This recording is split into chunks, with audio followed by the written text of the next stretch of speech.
ಇನ್ನು ಕೇಂದ್ರ ಸಚಿವ ಎಚ್.ಡಿ. ಕುಮಾರಸ್ವಾಮಿಗೆ ಗಣಿ ಗುತ್ತಿಗೆಯ ಸಂಕಷ್ಟ ಎದುರಾಗಿದೆ. ಗಣಿ ಕೇಸ್ನಲ್ಲಿ ಎಚ್.ಡಿ. ಕುಮಾರಸ್ವಾಮಿಗೆ ಹಾಗಾದ್ರೆ ಗಂಡಾಂತರ ಕಾದಿದೆಯಾ? ಎಚ್ಡಿಕೆ ವಿರುದ್ಧ ತನಿಖೆಗೆ ಅನುಮತಿ ಕೋರಿದ ಲೋಕಾಯುಕ್ತ. ಎಚ್ಡಿಕೆಗೆ ಸಾಯಿ ವೆಂಕಟೇಶ್ವರ ಮಿನರಲ್ಸ್ಗೆ ಗಣಿ ಗುತ್ತಿಗೆ ಕೊಟ್ಟಂತಹ ಕಂಟಕ ಈಗ ಕೋರ್ಟ್ಗೆ ಆರೋಪ ಪಟ್ಟಿ ಸಲ್ಲಿಸೋದಕ್ಕೆ ಲೋಕಾಯುಕ್ತ ಸಿದ್ಧತೆಯನ್ನ ಮಾಡಿಕೊಳ್ತಾ ಇದೆ. ರಾಜ್ಯಪಾಲರಿಗೆ 5,000 ಪುಟಗಳ ಭಾಷಾಂತರ ವರದಿ ಸಲ್ಲಿಕೆ ಆಗಿದೆ. ರಾಜ್ಯಪಾಲರ ನಿರ್ಧಾರದ ಮೇಲೆ ಈಗ ಕೇಂದ್ರ ಸಚಿವ ಎಚ್.ಡಿ. ಕುಮಾರಸ್ವಾಮಿ ಅವರ ಭವಿಷ್ಯ ನಿಂತಿರೋದು.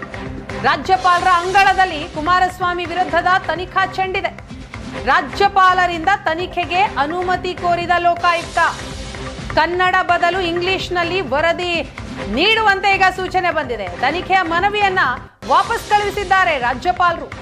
ವರದಿ ಅನುವಾದಿಸಿ ರಾಜ್ಯಪಾಲರಿಗೆ ಸಲ್ಲಿಸಿದೆ ಲೋಕಾಯುಕ್ತ. ಪ್ರಾಸಿಕ್ಯೂಷನ್ಗೆ ಅನುಮತಿ ಕೋರಿದ್ದಕ್ಕೆ ಎಡಿಜಿಪಿ ವಿರುದ್ಧ ಕುಮಾರಸ್ವಾಮಿ ಸಿಟ್ಟಾಗಿದ್ದಾರೆ. ಎಡಿಜಿಪಿ ಚಂದ್ರಶೇಖರ್ ಕುಮಾರಸ್ವಾಮಿ ನಡುವೆ ಈಗ ವೈಯಕ್ತಿಕ ಟೀಕಾ ಪ್ರಹಾರ ಕೂಡ ನಡೀತಾ ಇದೆ. ರಾಜಕೀಯ ವಲಯದಲ್ಲಿ ತೀವ್ರ ಸಂಚಲನಕ್ಕೆ ಈ ಟಾಕ್ ವಾರ್ ಕೂಡ ಕಾರಣ ಆಗಿದೆ. 7 ತಿಂಗಳ ಬಳಿಕ ಅಧಿಕೃತವಾಗಿ ಲೋಕ ಎಸ್ಐಟಿ ರಾಜ್ಯಪಾಲರಿಗೆ ವರದಿ ಬಹಳ ಕುತೂಹಲ ಮೂಡಿಸಿದೆ. ಕುಮಾರಸ್ವಾಮಿ ವಿರುದ್ಧದ ಪ್ರಾಸಿಕ್ಯೂಷನ್ ಅನುಮತಿ ಕೋರಿಕೆ ರಾಜಕೀಯವಾಗಿ ಮಹತ್ವವನ್ನ ಪಡೆದುಕೊಳ್ಳಲಿದೆ. ಗವರ್ನರ್ ತೆಗೆದುಕೊಳ್ಳುವಂತಹ ನಿರ್ಧಾರ. ಹಾಗಾದ್ರೆ ಗಣಿ ಗುತ್ತಿಗೆ ಪ್ರಕರಣದ ಕುರಿತಾಗಿ ನೋಡ್ತಾ ಹೋಗೋದಾದ್ರೆ 2007ರಲ್ಲಿ ಕುಮಾರಸ್ವಾಮಿ ಸಿಎಂ ಆಗಿದ್ದಂತಹ ಸಂದರ್ಭ ಅದು. ಆಗ ಗಣಿ ಗುತ್ತಿಗೆ ಕೊಟ್ಟಿರ್ತಾರೆ ಶ್ರೀ ಸಾಯಿ ಮಿನರಲ್ಸ್ ಕಂಪನಿಗೆ. ಅದು ನಿಯಮ ಉಲ್ಲಂಘಿಸಿ ಗುತ್ತಿಗೆ ಕೊಟ್ಟಿದ್ದಾರೆ ಅನ್ನೋದು ಆರೋಪ.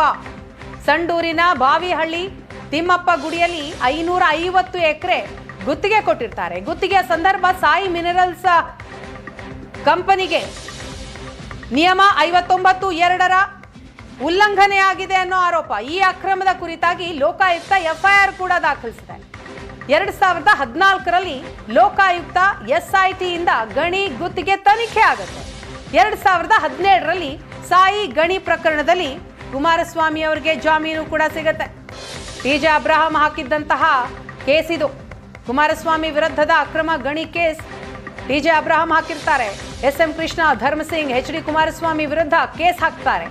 ಲೋಕಾಯುಕ್ತ ವರದಿಯಲ್ಲಿ ಅಕ್ರಮ ನಡೆದ ಕುರಿತಾಗಿ ಉಲ್ಲೇಖ ಆಗಿತ್ತು.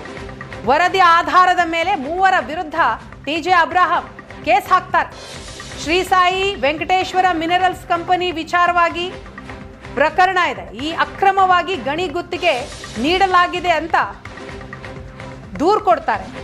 ಸುಪ್ರೀಂ ಕೋರ್ಟ್ನಲ್ಲಿ ಈ ಕೇಸ್ನಲ್ಲಿ ಎಸ್.ಎಂ. ಕೃಷ್ಣ ತಡೆ ತೆಗೆದುಕೊಂಡಿದ್ರು. ಸ್ಟೇ ಬಂದಿತ್ತು. 2017ರಲ್ಲಿ 3 ತಿಂಗಳ ಒಳಗೆ ತನಿಖೆ ಮಾಡುವಂತೆ ಸುಪ್ರೀಂ ಕೋರ್ಟ್ ಸೂಚನೆಯನ್ನ ಕೂಡ ನೀಡಿತ್ತು.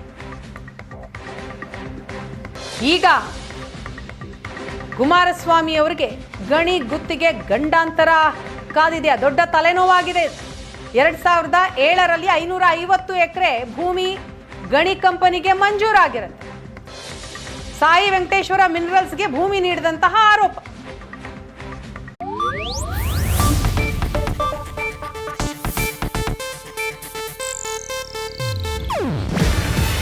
ಇದು ಏಷ್ಯಾನೆಟ್ ನ್ಯೂಸ್ ನೆಟ್ವರ್ಕ್ ಪ್ರಸ್ತುತಿ. ನೀವು ನೋಡ್ತಿದ್ದೀರಾ ಏಷ್ಯಾನೆಟ್ ಸುವರ್ಣ ನ್ಯೂಸ್.